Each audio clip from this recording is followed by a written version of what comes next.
پیدا فرمایا۔ حضرت آدم علیہ السلام کو جب اللہ تعالیٰ نے ان کا پتلا بنا کر کے تیار کیا، آدم علیہ السلام کی بارگاہ میں تمام فرشتوں کو حکم دیا۔ قرآن پاک میں آتا ہے وَإِذْ قُلْنَا لِلْمَلَائِكَةِ اسْجُدُوا فَسَجَدُوا إِلَّا إِبْلِيسَ، جب ہم نے آدم علیہ السلام کو پیدا کیا تمام فرشتوں کو حکم دیا کہ آدم کو سجدہ کرو، آدم علیہ السلام کو سجدہ کرو۔ تمام فرشتوں نے سجدہ کیا، کس نے انکار کیا؟ ابلیس نے انکار کیا۔ اللہ تعالیٰ نے اسے مردود بنا دیا اور جہنم کا حقدار بنا دیا۔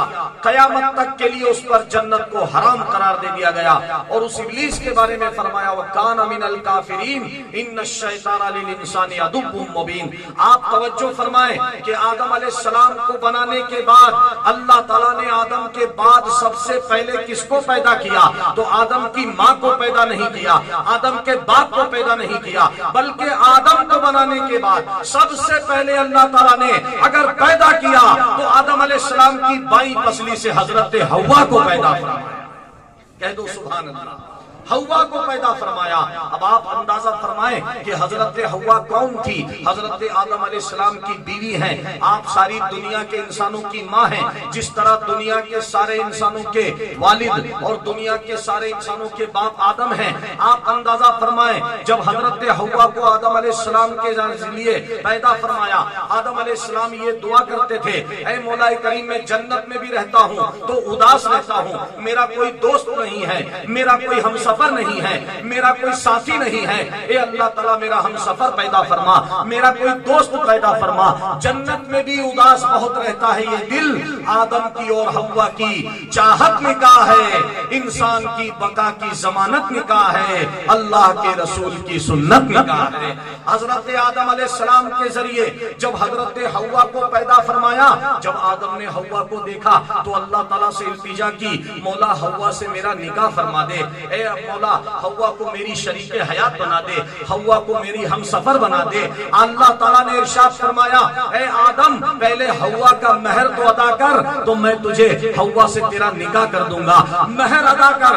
آدم علیہ السلام نے پوچھا مولا حوا کا مہر کیا ہے؟ تو میرے بھائی اور بزرگوں مہر میں درہم و دینار ادا نہیں کیا گیا، مال و دولت ادا نہیں کیا گیا، اے مولا میں کیا مہر ادا کروں؟ تو اللہ تعالیٰ نے فرمایا آدم میرے آخری نبی ہوں گے جن کو میں آخری زمانے میں بھیجوں گا، جن کے صدقے میں نے تجھے بنایا ہے، جن کے صدقے میں زمین و آسمان بنائی ہے، ان کی آخری امت کو میں نازل کروں گا۔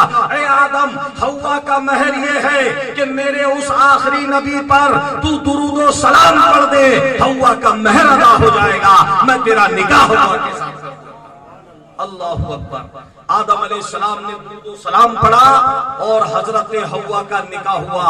یہ دنیا کا سب سے پہلا نکاح تھا جس میں نکاح پڑھانے کا قاضی پروردگار عالم تھا۔ پہلا دلہا حضرت آدم علیہ السلام تھے، دنیا کی پہلی دلہن حضرت حوا رضی اللہ تعالیٰ عنہا تھی۔ آپ اندازہ فرمائیں کہ حضرت آدم علیہ السلام کا پہلا نکاح ہونے جا رہا ہے۔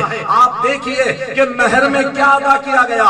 مہر میں درود و سلام ادا کیا گیا۔ تو معلوم ہوا کہ نکاح کرنا اگر آدم کی سنت ہے، نکاح کرنا اگر رسول پاک کی سنت ہے، تو نکاح کے اندر محفل میلاد منانا، نکاح کے اندر درود پاک کرنا، یہ بھی آدم علیہ السلام کی سنت ہے۔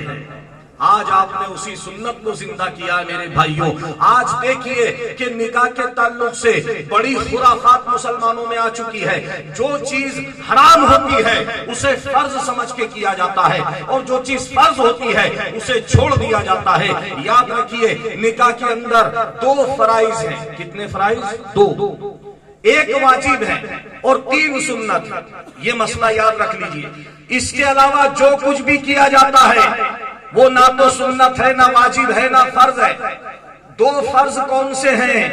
2 فرض کے بارے میں آتا ہے ایجاب و قبول کروانا فرض ہے، دلہا دلہن کا جو ایجاب و قبول ہوتا ہے وہ فرض ہے۔ اور دوسری بات 2 گواہ کا ہونا فرض ہے۔ 2 گواہ ہونا نکاح میں شرط اور فرض ہے۔ یہ 2 فرائض ہیں۔ ایک واجب کون سا ہے؟ تو فرمایا مہر ادا کرنا واجب ہے۔ آج بڑے افسوس کی بات ہے کہ بینڈ باجے والے کو پیسے دے دیے جاتے ہیں، نکاح میں ولیمہ کا خرچہ ہوتا ہے، کرانے والے کو پیسے دے دیے جاتے ہیں۔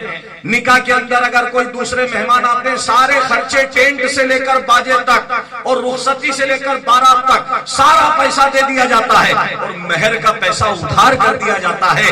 ارے مہر سب سے افضل مہر وہ ہوتی ہے جو دلہن کی رخصتی سے پہلے ادا کر دی جائے۔ لیکن آج بڑے افسوس کی بات ہے کہ کہیں پر بھی مہر نقد نہیں دی جاتی ہے، مہر کو ادھار کر دیا جاتا ہے، اور جب شوہر کا انتقال ہو جاتا ہے اس وقت عورت کو لایا جاتا ہے کہ مہر معاف کر دو، مہر معاف کر دو۔ ارے میرے بھائی، شادی میں 10 لاکھ روپے خرچہ کرے، 20 لاکھ روپے خرچہ کرے اور عورت کا مہر ادا نہ کر سکا تو کیا نکاح کیا؟ عورت کا کون سا حق ادا کرے گا؟ شوہر کے ذمے عورت کا سب سے پہلا حق ہوتا ہے تو وہ نکاح کا مہر ہوتا ہے، جس کا ادا کرنا واجب ہوتا ہے۔ اللہ کے رسول فرماتے ہیں، قرآن پاک میں آیا ہے، اپنی مال و دولت کے عوض عورتوں سے نکاح کرو۔ میرے بھائیوں، مہر کا صرف لکھانے ایک رسم ادا کی جاتی ہے، نہ تو مہر بعد میں دیا جاتا ہے نہ شروعات میں دیا جاتا ہے۔ ہاں، اگر عورت اپنی مرضی سے معاف کر دے تو مہر معاف ہو جاتا ہے، لیکن میرے بھائیوں، اللہ نے آپ کو مرد بنایا ہے، آپ کو کمانے کھانے والا بنایا ہے، مال و دولت ادا کرنے والا بنایا ہے، لہٰذا مہر کو ادا کرنا سیکھو۔ جس طرح شادی کا سارا خرچ آپ ادا کرتے ہیں، کوئی ادھاری نہیں ہوتی ہے، شادی کا پورا حساب کتاب کر دیا جاتا ہے، لیکن افسوس مہر ادھار کر دیا جاتا ہے۔ اس مہر کو ادا کرنا ہی سب سے بڑی سنت ہے۔ آج آپ دیکھیے کہ آدم علیہ السلام کے ساتھ حضرت حوا کا نکاح ہوا، آدم علیہ السلام نے مہر ترنت ادا کر دیا، نبی پر درود و سلام پڑھی گئی۔ اگر درود و سلام نہ پڑھی جاتی، میلاد مصطفیٰ نہ پڑھی جاتی تو مہر ادا نہ ہوتا۔ آپ دیکھیے کہ آدم اور حوا کے نکاح میں جب سنت رسول ادا کی گئی، جب نکاح ہوا، آدم علیہ السلام نے شادی کی، دنیا میں آئے اور شادی کے بعد اولاد پیدا ہوئی۔ جس نکاح میں درود پاک پڑھی گئی اس سے اولاد پیدا ہوئی تو کوئی نوح نجیب اللہ بنا، کوئی ابراہیم خلیل اللہ بنا، کوئی اسماعیل ذبیح اللہ بنا، کوئی موسیٰ کلیم اللہ بنا۔ اسی نکاح سے کوئی عیسیٰ روح اللہ بنا اور کوئی محمد الرسول اللہ بنا۔ یہ سنت نکاح کے تعلق سے ہوتا ہے۔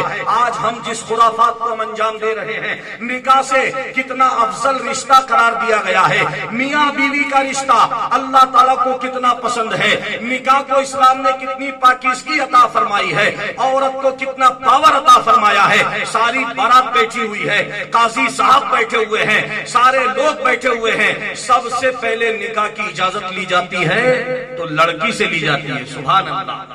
کنیا دان نہیں کیا جاتا، کنیا کو دان کی چیز نہیں بنائی۔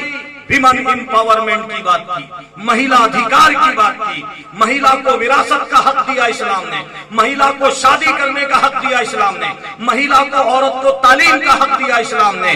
بڑے افسوس کی بات ہے کہ آپ دیکھیے عورت کو یہ پاور حاصل کیا ہے، اگر عورت انکار کر دے دنیا کی کوئی طاقت اس کا نکاح نہیں کر سکتی، نہ تو قاضی صاحب نکاح کر سکتے ہیں، نہ بارات نکاح کر سکتی ہے، نہ دنیا کا کوئی عالم نکاح کر سکتا ہے۔ سب سے پہلے عورت سے اجازت لی جاتی ہے، عورت سے ایجاب کیا جاتا ہے، اس کے بعد دلہے سے قبول کروایا جاتا ہے، اس کے بعد ہی نکاح ہوتا ہے۔ میرے بھائیوں، نکاح کو کتنی عظیم اللہ تعالیٰ نے عظیم مرتبہ عطا فرمایا ہے، عظیم رتبہ عطا فرمایا ہے کہ جب آدم اور حوا کا نکاح ہوا اور دنیا میں ان کو نازل کیا گیا تو الگ الگ جگہوں پر نازل کیا گیا۔ حضرت حوا کو نازل کیا جدہ کے اندر، جو کہ آج سعودی عرب کا انٹرنیشنل ایئرپورٹ ہے، جدہ کے اندر نازل کیا، اور آدم علیہ السلام کو کہاں پر نازل کیا؟ اللہ اکبر، قربان جاؤ میرے بھائیوں، ہندوستان وہ ملک ہے جہاں پر آدم علیہ السلام کو سب سے پہلے نازل کیا گیا۔ آپ ہندوستان کی زمین میں تشریف لائے، آپ نے خدا کی توصیف بیان کی، دنیا میں کوئی انسان نہیں ہے آدم کے علاوہ، آپ سارے انسانوں کے باپ ہیں، آپ سمست مانو جاتی کے پرم پتا ہیں۔ آپ کو ہندوستان میں نازل کیا، آپ نے سب سے پہلے یہاں پر نماز ادا کی۔ اللہ اکبر، آپ اندازہ فرمائیں سب سے پہلے نماز پڑھی گئی تو ہندوستان